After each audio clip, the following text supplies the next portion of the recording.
It all started on a crisp Saturday morning in early spring.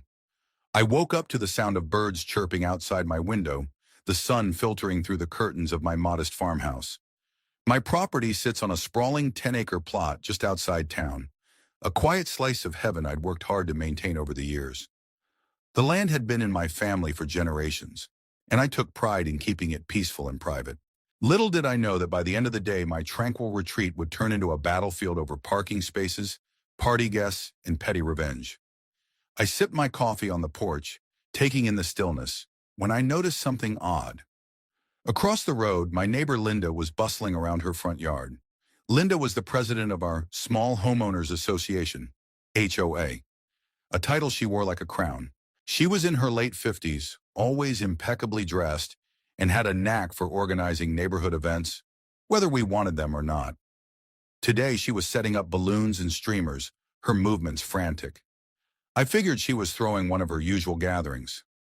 No big deal, I thought. Linda's house was small, but her parties were always manageable. I'd seen her host barbecues and book clubs before, and they never spilled over to my side of the road.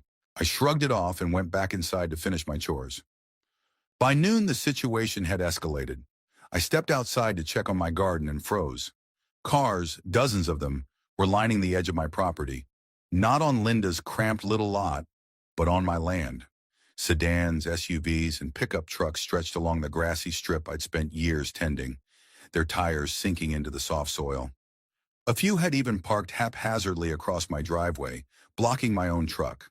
I squinted across the road and saw Linda directing traffic like some self-appointed parking marshal, waving people onto my property without a care in the world.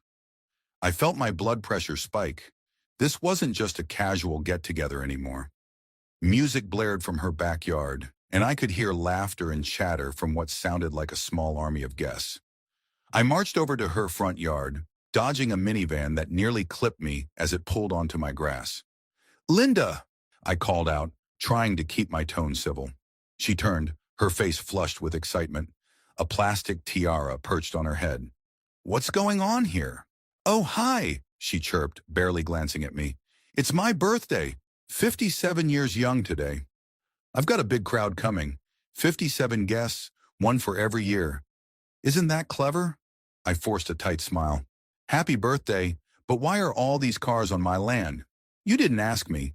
She waved a hand dismissively. "Oh, don't worry about it. My driveway's too small, and the street's too narrow. Your place is so big and open. It's perfect. They'll be gone by tonight. No harm done." "No harm done?" I repeated, incredulous. "Linda, this is my property. You can't just turn it into your personal parking lot." She finally stopped fussing with a balloon arch and looked at me, her expression shifting to annoyance. "Come on, don't be so uptight. It's just for a few hours. Be a good neighbor, okay? Everyone's already here, and I can't exactly tell them to leave now." I opened my mouth to argue, but she turned away, shouting instructions to a group of teenagers carrying a cake. I stood there fuming as more cars rolled in. A shiny BMW parked right over my freshly planted flower bed, crushing the tulips I'd spent weeks nurturing. That was the last straw. I stormed back to my house, my mind racing. Linda had always been pushy. HOA meetings were a testament to that. But this was a new level of entitlement. She hadn't even bothered to ask. She just assumed my land was hers to commandeer because it was convenient for her little birthday stunt. I wasn't about to let this slide. If she wanted to play games, I'd play too. I grabbed my phone and called my buddy Mike, who lived a few miles down the road. Mike was a mechanic with a knack for turning chaos into opportunity. He picked up on the second ring. "Hey man, what's up?" he asked, his voice cheerful. "You free this afternoon?" I said, pacing my kitchen. "I've got a situation. Linda's throwing a party and decided my land's her parking lot." 57 cars, Mike." 57? He whistled low. "That's bold, even for her. What's the plan?" "I'm thinking payback," I said. "Something she won't forget."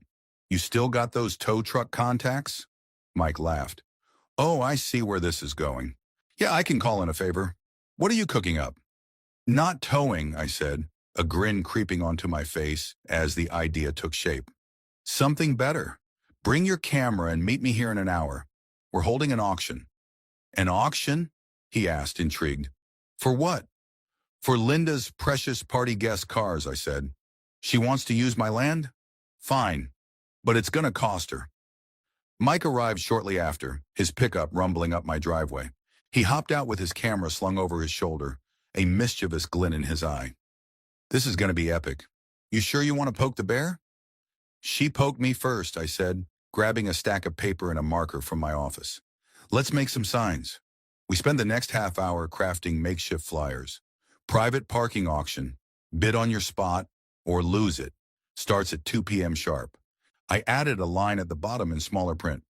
All vehicles on this property are subject to private sale by landowner discretion. It wasn't exactly legally binding. I wasn't about to sell anyone's car outright, but it sounded official enough to stir the pot. Mike snapped photos of the cars as evidence, just in case Linda tried to spin this later. By 1:45 p.m., we'd taped the signs to trees and fence posts along my property line. The party was in full swing now. Pop music blasted, kids ran around with balloons, and adults milled about with plastic cups. I could see Linda through the crowd, laughing and posing for pictures, oblivious to the storm brewing across the road. At 2 p.m. sharp, I climbed onto the bed of my truck, megaphone in hand. Mike stood beside me, filming the whole thing on his phone. I flipped the switch and let my voice boom over the music. Attention, everyone. Welcome to the private parking auction. If your car's parked on my land, you've got two options. Bid to keep your spot, or I'll be selling it to the highest bidder. Let's start with the blue sedan by the mailbox. Who's got $10? The party noise died down as heads turned. Guests stared, confused, while Linda pushed through the crowd, her tiara askew. What are you doing? She screeched, marching toward me. Running a business, I said into the megaphone, keeping my tone cheerful. You turned my land into a parking lot without permission, so I'm charging for it. Fair's fair. Next up, the red SUV over the tulips. $20, anyone? A few guests chuckled nervously, unsure if I was serious. Others scrambled toward their cars, fumbling for keys. Linda reached my truck, her face red with fury. This is ridiculous. You can't do this. It's my property, Linda, I said, lowering the megaphone but keeping my voice firm. You didn't ask. You just took. Now I'm taking back control. Pay up or move 'em. You're ruining my party, she snapped. I'll call the cops. Go ahead, I said, crossing my arms. I'd love to explain how you trespassed and damaged my land. I've got photos and witnesses. She hesitated, realizing she didn't have much of a leg to stand on. A small crowd had gathered now, some guests whispering, others openly amused. One guy in a polo shirt stepped forward, holding up a $20 bill. I'll pay for my truck. Didn't know this was your land, man. Sorry about that. I nodded and took the cash. Appreciated. You're good to stay. A few others followed suit, digging into wallets and purses. I wasn't really after their money, it was the principal, but I pocketed the bills anyway. Linda stood there seething as her perfect party unraveled. Within 20 minutes, most of the cars were either paid for or moved off my land. The ones that stayed were parked neatly now, no longer crushing my grass or flowers. The auction had netted me about $150. Not a fortune, but enough to make a point. Mike kept filming, barely containing his laughter. Linda finally approached me again, her tone icy. You're a jerk, you know that. It was just a party. And it's just my land, I said. Next time, ask. Happy birthday, by the way. She stormed off, the party limping along with a much smaller crowd. By evening, the last of the cars had cleared out, and my property was mine again. Mike and I sat on my porch, splitting a pizza and replaying the footage. You think she'll retaliate? He asked, grinning.